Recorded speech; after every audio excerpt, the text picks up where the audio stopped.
All right, we're in the farm hills of Tennessee to check out Hyundai's latest and greatest. This is the all-new Hyundai Santa Fe, and if you think this is a design glow-up, you're right. This is the calligraphy, the most expensive model, and we're gonna test it on the road, but there's one I'm more interested in.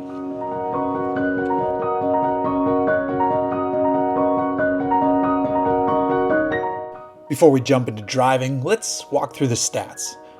This 2024 model marks the start of Santa Fe's 5th generation. It's an important vehicle for Hyundai as it's their 3rd most popular model in terms of sales. Built in Alabama, the Santa Fe rolls off the assembly line with far more style, good power, and even an off-road-esque model that might just be the best one in the whole lineup. Design-wise, Hyundai has nailed it with the new Santa Fe. We can quibble about the looks of the taillights, sure, but every other piece is fantastic, no arguments. And those rear lights are placed that way so Hyundai can deliver a tailgate with a wider opening space. You've got the H-design motif found all over the place, both inside and out. And I also like the handhold built into the C-pillar, though at 6'3", I can just, reach things. In the cabin, it's more straight lines and clean looks. Additionally, both the second and third rows fold flat, so if you like car camping, this could be a perfect setup for that. The standard engine is a 2.5-liter turbocharged 4-cylinder that's good for 277 horsepower and 311 pound-feet of torque. This mill is mated to an 8-speed dual-clutch gearbox, and you can opt for front-wheel drive or all-wheel drive. The XRT models are all-wheel drive only, though.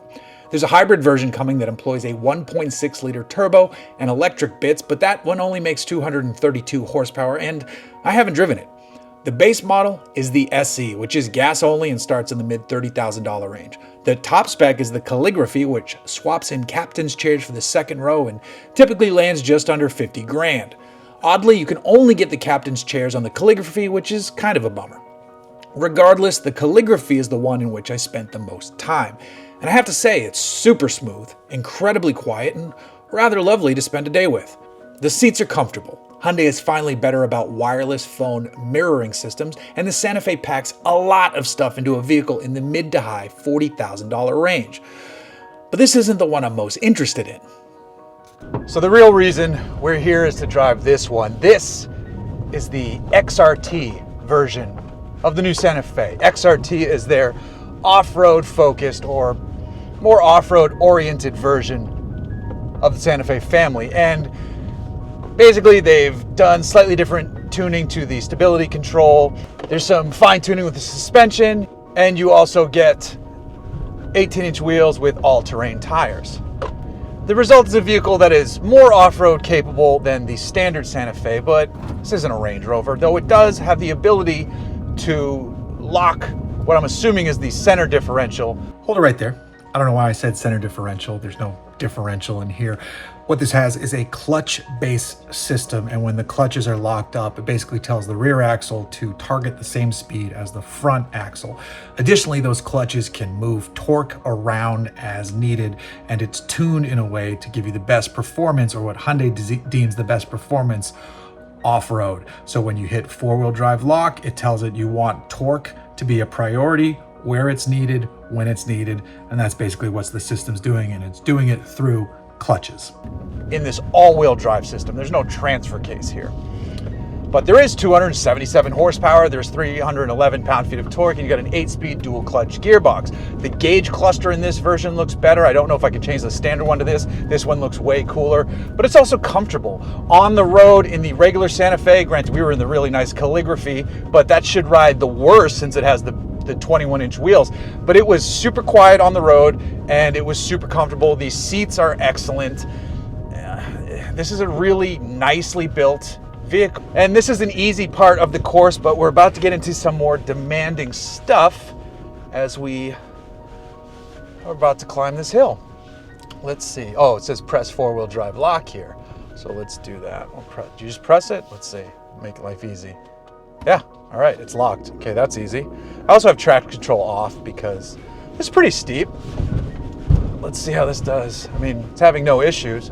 These aren't the best all-terrain tires, but they're a good compromise tire for a vehicle like this, which is not an off-road, heavily focused vehicle. You don't expect this thing to be running KO2s or, open countries or something like that. They're just a set of Continentals. it's taken this down pretty easily, and I don't think we're to the difficult section yet. So that's a pretty good sign.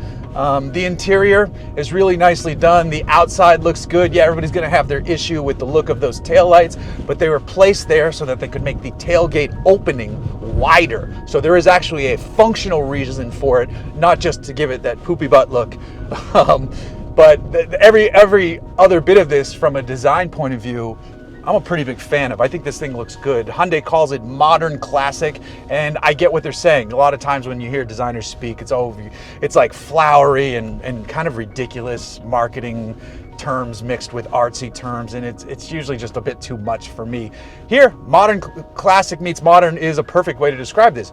Boxy, two-box, old school SUV meets, really cool light signatures on the outside, and then a slightly sloping roof, and then on the inside you've got just more of this modern meets classic with a really nice modern clean aesthetic in here. Hyundai's killing it design wise, Kia's killing it design wise, HMG family, so similar stuff.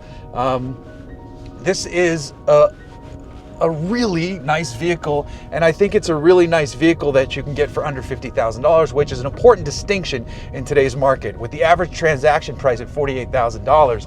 And then this one, I got a big old sticker sheet here. This one, as tested, is This is $42,000, and it's in that great green color on the outside. You've got the better wheel and tire setup, which, it's geared for off-road, but on a daily basis, that's actually gonna be more comfortable just driving around your freeways and your local streets.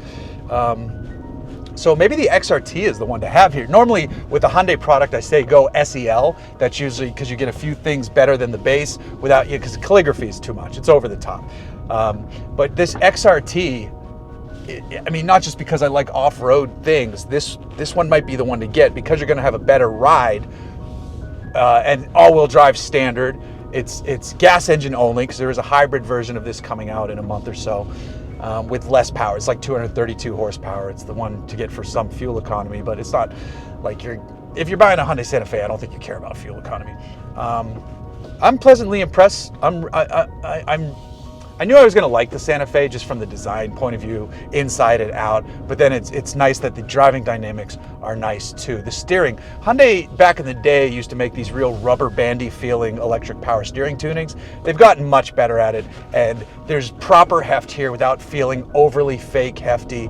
There's still a tiny bit of rubber banding on center, but it's so far removed from what it used to be that I'm happy. Driving this on-road felt good. Driving it here off-road, cruising down this trail, this is pretty great. And then I was very pleasantly surprised to see that sticker, though I've heard reports, because these are already on sale, that dealers are marking up some of the XRT models, which is just stupid. You're gonna kill the enthusiasm that people might have for this by just getting greedy. It's really nice inside. The Bose sound system is fine. I'm not a huge Bose fan, but it's fine. Some people like Bose. I don't know what else to say here. There's a hill descent control feature. Let's press that. Let's see how that does. All right, I'm not on gas. I'm not on brake. I'm testing this out. It's just rolling itself.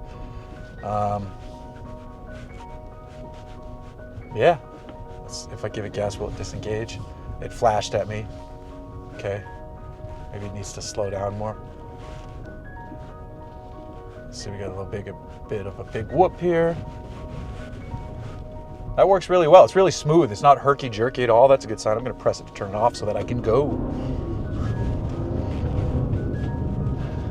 And no one's going to drive their Santa Fe like this. Let's be honest. No one is going to be like just whipping through the backwoods of Tennessee, bouncing this thing up and down a trail. But if you do, on a road like this, as the gimbal's going crazy, you can. I know there's a couple XRT models out there. It's cool. It's like a dry riverbed. I know there are a couple XRT models out there, but it's more like off-road aesthetic.